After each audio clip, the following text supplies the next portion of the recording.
was elected on a mandate to restore hope and change for Liberians.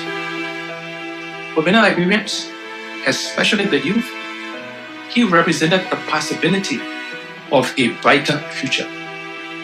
Unfortunately, these last 5 years have seen a rapid decline in almost all aspects of national life. Yeah, it's a walking quad, the boss squad, a bad way, chairman.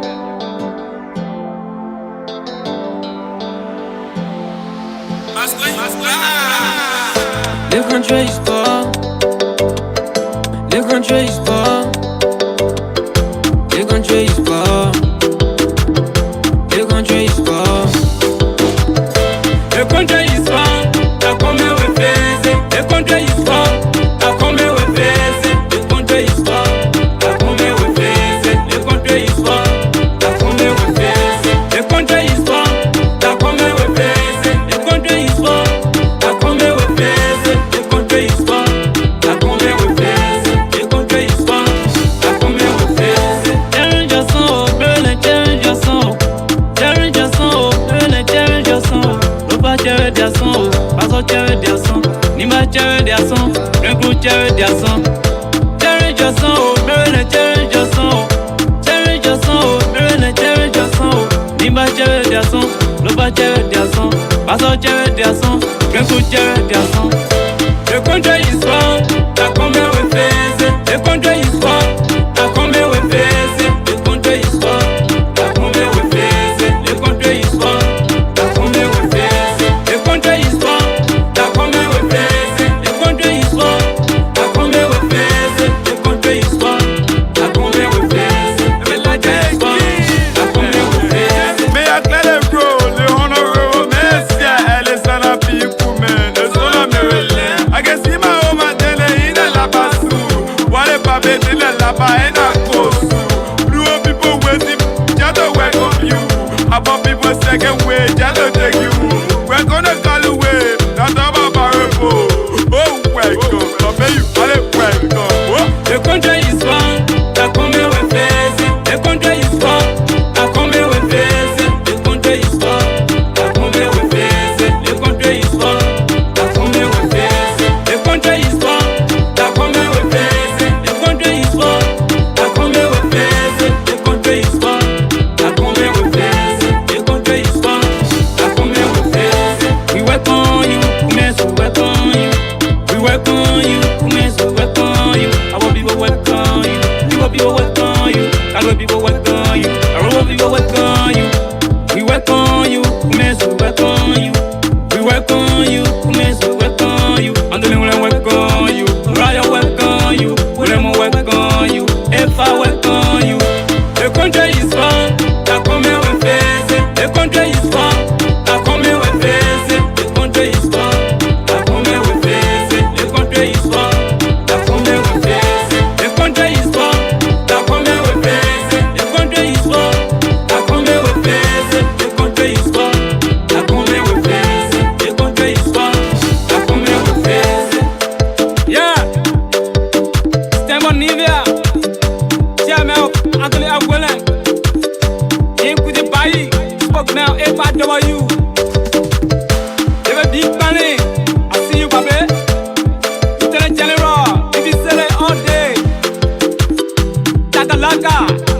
Come pick it to you, Brian. I see you.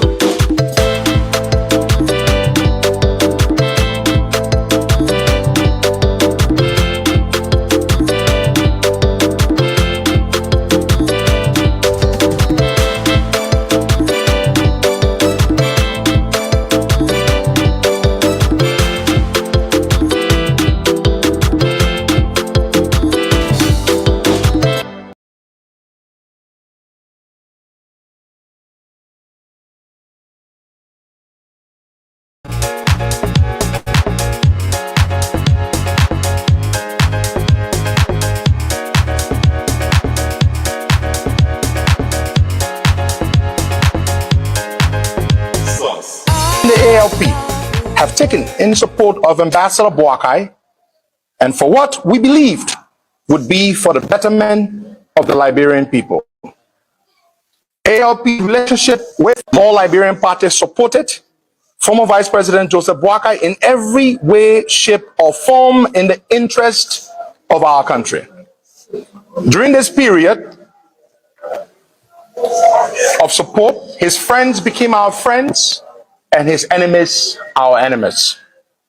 A few years ago, our political leader, Honorable Ure, set off some nerves in the camp of our former CPP partner, the ANC, when he publicly stated and announced that he would not be vying for the presidency himself, but rather he believed that Ambassador Joseph Boakai should be crowned the standard bearer of the CPP because of his experience and seniority, amongst other reasons.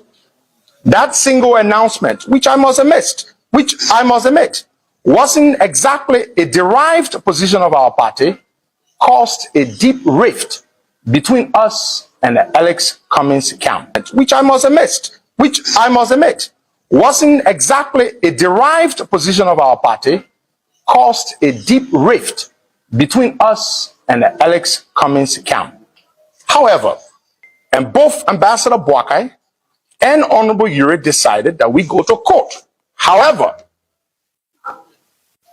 Ambassador Boakai impressed upon our political leader that being the current CPP chairman, which he, Ambassador Boakai, was at the time, and an elderly statesman, it would not look good on him to be a direct party in the lawsuit. So he asked the ALP to single-handedly file the lawsuit against Alex Cummings and his ANC. The ALP fought this battle single-handedly to protect Ambassador Boakai's candidacy. To our utmost surprise, elements in UP would be the ones branding the ALP as troublemakers in an effort to make ALP look bad to the public.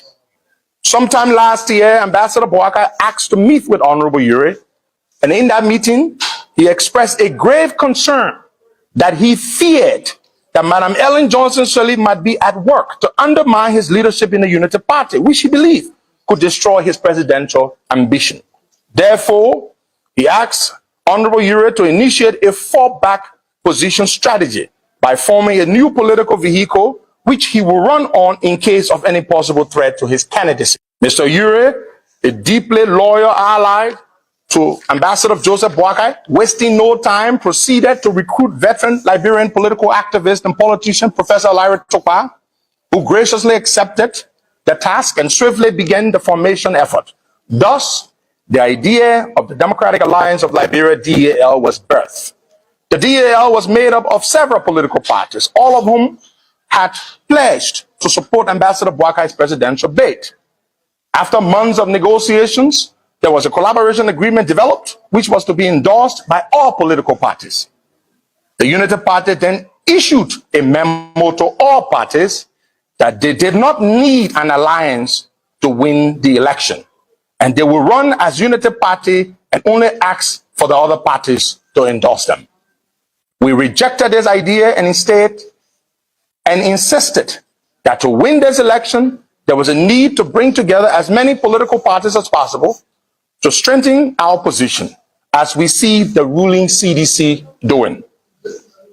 We later discovered, to our utmost shock, that the likes of Brownie Samukai, Francis Yomaling, Kofi Woos, and their ilk learned of this new move and persuaded Ambassador Boakai to disengage from it and instead propose their own vehicle to him, something they called the Grand Alliance. We were not surprised at this, considering that these are the group of people who had previously convinced Ambassador Boakai not to attend an endorsement program that was organized by ALP in Banga, canceling only 2 days to the ceremony, after the ALP had spent tens of thousands of dollars to mobilize and plan for that program in support of JNB. We realized that there were certain individuals in Ambassador Boakai's inner circle that were bent on ostracizing the ALP and creating very bad feelings amongst ALP leaders and supporters. For reasons unbeknownst to us till today, Ambassador Joseph Boakai accepted their proposal and dropped the idea of the Democratic Alliance of Liberia, which he had asked Mr. Uri to create. He then tried to convince Mr. Uri to come on board the so-called Grand Alliance formed by Brownie Samokai, Francis Yumali, and Kofi Woods. To this request, Honorable Benana Uri vehemently refused on grounds that if Ambassador Joseph Boakai felt that the idea of the Democratic Alliance was no longer necessary, then what was the point of forming the so-called Grand Alliance as proposed by Brownie Samokai, Kofi Woods, and others? Mr. Uri proceeded to tell Ambassador Boakai that he did not believe that the decision of the Unity Party was right in abandoning the efforts of all the parties that were working to put the DAL together. Moreover, he could only work with Brownie Samokai and Kofi Woods if they would come out publicly and declare their support for Ambassador Boakai, something that has not been done. Lest I forget to mention, Professor was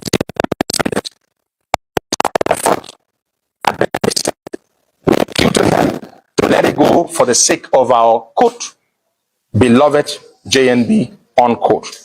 Fellow Liberians, over the years, we fought many other battles publicly and privately for Ambassador Joseph Boakai. And as for financial support, Honorable Uri, Ms. Tilia Uri, and I personally provided and sustained immense financial support to Ambassador Boakai that we do not wish to disclose here today. But there are tons of witnesses to this fact. On the subject of how I came into the running mate conversation. On Friday, January 13, 2023, I had a very important meeting in Liberia at Royal Hotel in room 309 with representatives of some very serious and powerful people. They offered me millions of dollars to run for the presidency of Liberia in this year's general and presidential elections. I must admit, I was overwhelmed. I nervously thanked them for their most generous offer, but firmly and respectfully declined their offer. I told them that I could not accept their money to run against Ambassador Joseph Boakai, for I was fully committed to his candidacy, and I believed it would deeply devastate a man that I had come to love, admire, and enthusiastically support. It would be a most painful act of betrayal, I believed at the time. The gentlemen were deeply disappointed by my answer, but ironically, they were blown away and impressed by my sheer loyalty to a man who was not even a remote blood relative of mine. Considering the serious money problems that Uncle Joe, as I call him, was facing, which I am very well familiar with, I then passionately pleaded with the gentlemen to convey my humble and fervent request to their superiors that I wanted them to kindly divert and give the $30 million package that they had offered me to Ambassador Joseph Yuma Boakai for his presidential campaign, while I would then focus on my already declared bid for the Senate seat of Montserrado County. But little did I know the horrible nightmare that I was about to experience. I returned to the United States the next day to head up the preparation effort to receive former Vice President Joseph Boakai, a week after his discharge from ERWA Hospital, where he had been receiving medical treatment. While in transit in Accra, Ghana, I called Mrs. Louise Tamba, who is married to Ambassador Joseph Boakai's nephew and a very close confidant to the former VP. I told her about my meeting in Liberia and my decision and action that I had taken. Says Louise, as I affectionately and respectfully called her, from the people regarding my request asking them to give to Ambassador Boakai the $30 million that they had offered me to run for his presidential campaign. But says Louise, being so worried about the terrible money problems facing former VP Boakai and concerned about how much Ambassador Boakai worries about his serious financial problems, especially with the impending presidential campaign, she couldn't hold back her excitement at the strong possibility that Ambassador Boakai's money problems could soon be over. So she ignored my wishes and proceeded to inform VP Boakai who was already at the time in the US with us, literally 7 minutes from my residence in Delaware. The next morning, when I arrived at a residence we had rented for Ambassador Boakai to stay while he was in the States, I went upstairs to greet him as I usually did, if he wasn't already downstairs whenever I got there. Upon seeing me, he immediately, with much excitement, broke the word to me that Mrs. Tamba had informed him what he believed was the best news he had received in a long time about my meeting with the financial backers at Royal Hotel. He said that he believed it was God's mysterious way of solving our money problems. He was so happy and thanked me profusely for what he believed was a great uncommon sacrifice that I had made to turn down $30 million to run for president out of deep loyalty to him. To turn down $30 million to run for president out of deep loyalty to him. I was so very happy to see my beloved Uncle Joe so very happy. For several weeks, while we waited to hear good news from the financial backers, Uncle Joe put me on a serious pressure and stress for updates, which sometimes I didn't have to give him. Then he departed the United States on February 10 to return to Liberia.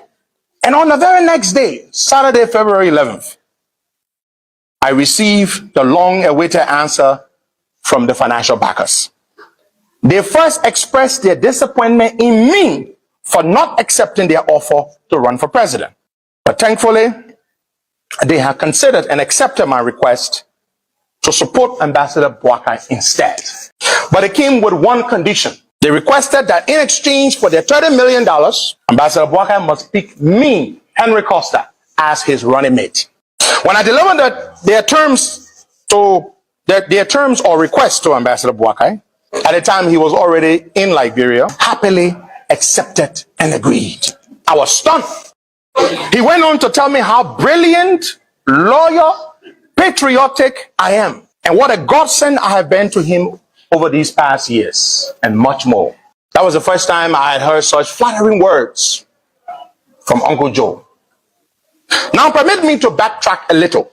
A few weeks earlier, Ambassador Boakai had told me during a 1-hour phone call that he was not going with Senator Yomdi Kanga Lawrence as his running mate because of a weakened position due to the internal crisis in her party and because of the way she had treated Charles Bromskin's party and people by mortgaging it to the likes of Musa Bility, according to him. He also decisively dismissed the idea of picking Jeremiah Combs, whom he said was very corrupt and a puppet of the notorious warlord Prince Johnson. He further told me that the Americans in particular would be very unhappy and offended if he picked Jeremiah Combs as his running mate. I used the opportunity of the call to tell Ambassador Boakai very firmly that I, Henry Pedro Costa, would not continue to support him if he picked Jeremiah Combs as his running mate. Because I believe Jeremiah Combs stands for nothing and has spent all his years in the House and in the Liberian Senate busy enriching himself, voting for every bad deal that came before him. I went further to tell Uncle Joe that having a troubled man like Prince Johnson close to the presidency would be a grave threat to our national security and our fledgling democracy. My fellow Liberians, Ambassador Boakai agreed with me on all these counts and proceeded to promise me, Henry Pedro Costa, that he would never make the mistake of selecting Jeremiah Combs as his running mate, as it would be devastating for the country, and he had the responsibility to pick someone with shared values. But of course, Uncle Joe would ultimately break his promise a few weeks later. After these conversations with Ambassador Boakai, I reached out to my political leader, my party chairman, and Ms. Tilia Ure, to let them know of all the developments and what Ambassador Boakai had committed to me. All of them agreed to support my selection should Ambassador Boakai select me. Truthfully, none of them believed that he would pick me. But they hoped he would. They also suggested that we recommend Mrs. Sarah Besloyanti, who had been our preferred choice for running mate to Ambassador Boakai, considering her experience, position, and ability to mobilize support for his candidacy. We agreed to see things through with these options. So on Thursday, March 16, Ambassador Joseph Boakai and a delegation of 4 persons boarded a Kenya Airways flight and landed in Accra, Ghana an hour and a half later for his meeting with my financial backers. The trip was entirely paid for, per dime, ticket, accommodation by the people. In the meeting, which took place at the Marriott Hotel near Kotoka International Airport, a meeting requested by Ambassador Boakai, he did something that would dramatically change the way I see him forever and ever. When he got into the meeting with the potential financiers, Ambassador Joseph Boakai used the opportunity to badmouth me to these financiers, saying some of the most negative things about my character to them. After telling me that he would commit to them, that he would make me his running mate, he broke his promise and went on a rampage of trying to damage my reputation to these people who I had brought to support him. He even went as far as blasting them for offering me such a deal rather than offering it to him in Liberia if he won the election. He promised he will give them the Wologisi Mountain in Lofa County. Moreover, he promised to name me as his running mate. Ambassador Boakai vehemently denied ever promising to make me his running mate. The people finally and firmly rejected Ambassador Boakai's request to abandon me and give him the package, and expressed their disgust at his behavior. After the meeting, one of the representatives called and briefed me on how the meeting went.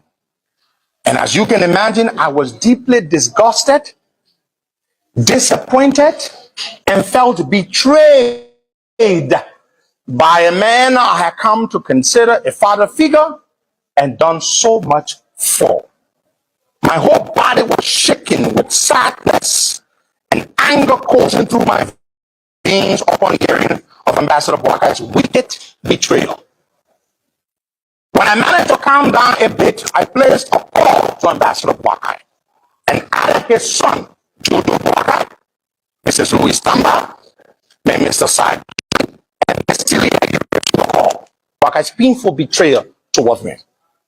I was hoping, fellow Liberians, that the news of Uncle Joe's betrayal of his favorite, most dependable, greatest ally, as he always called me, was not true.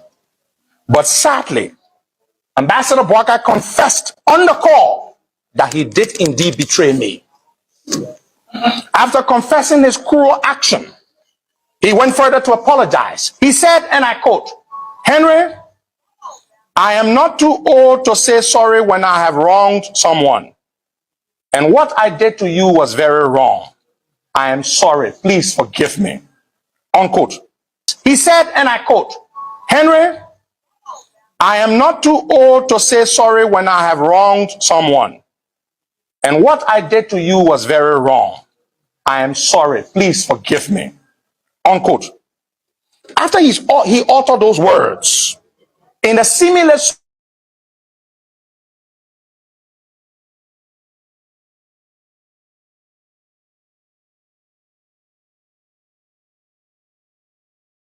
sorrowful tone, I instantly felt sorry for him. Yeah, I was making an excuse for him.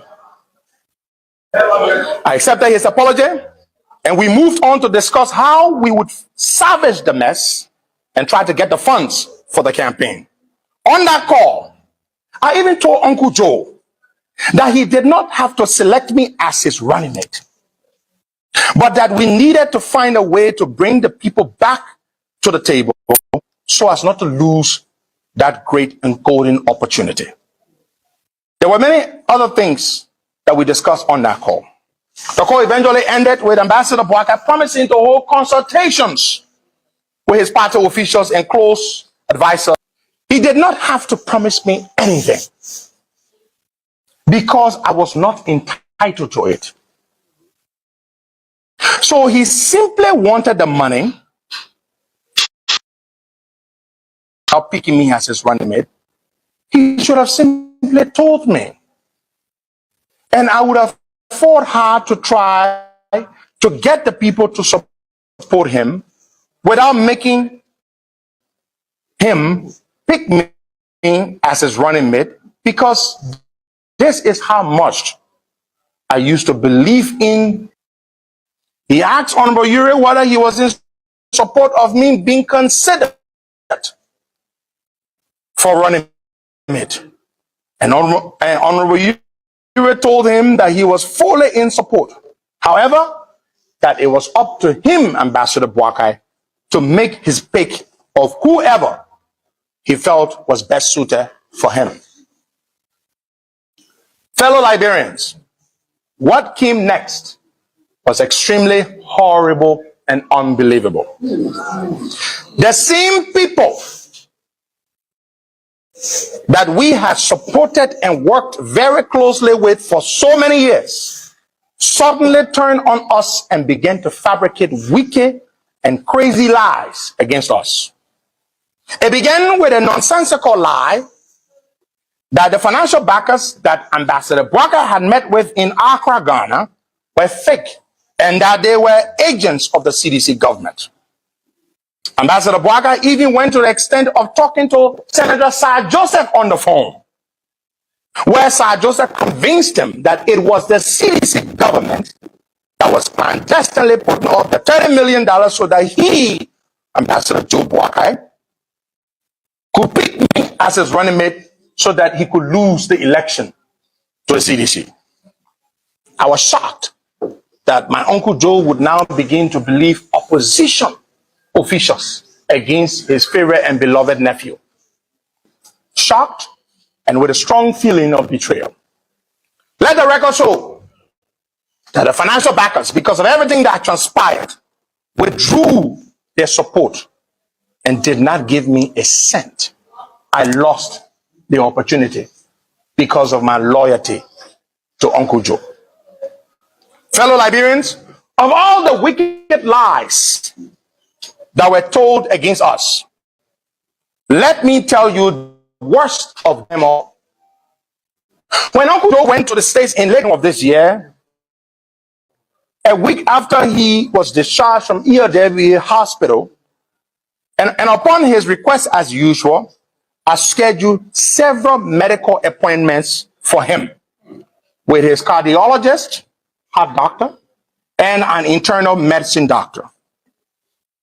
All the medical examinations from ELW Hospital and from the doctors in the United States concluded one finding. Ambassador Joseph Human Boakai needed to do what is called a triple bypass open heart surgery, within 6 months, to have a weakening artery in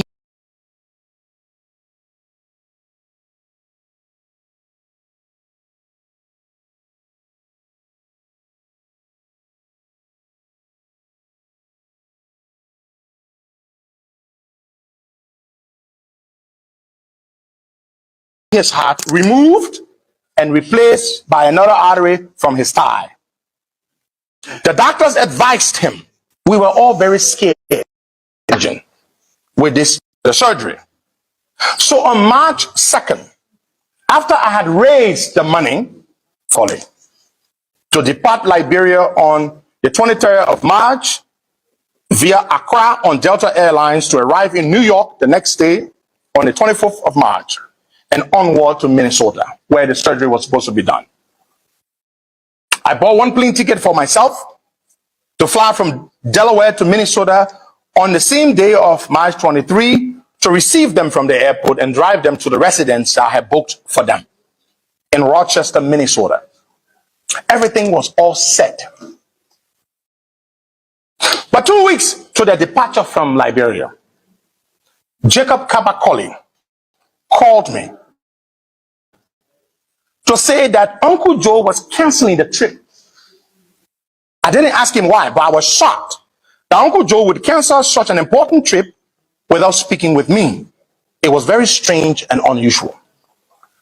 But then days later, I started to hear the gravest rumor that Ambassador Boakai had been made to believe, maybe influenced by his people, that President Weah and his people had provided me with a huge amount of money to pay the American doctors that were supposed to do the surgery on American soil, in an American hospital, to kill Joseph Boakai during the surgery.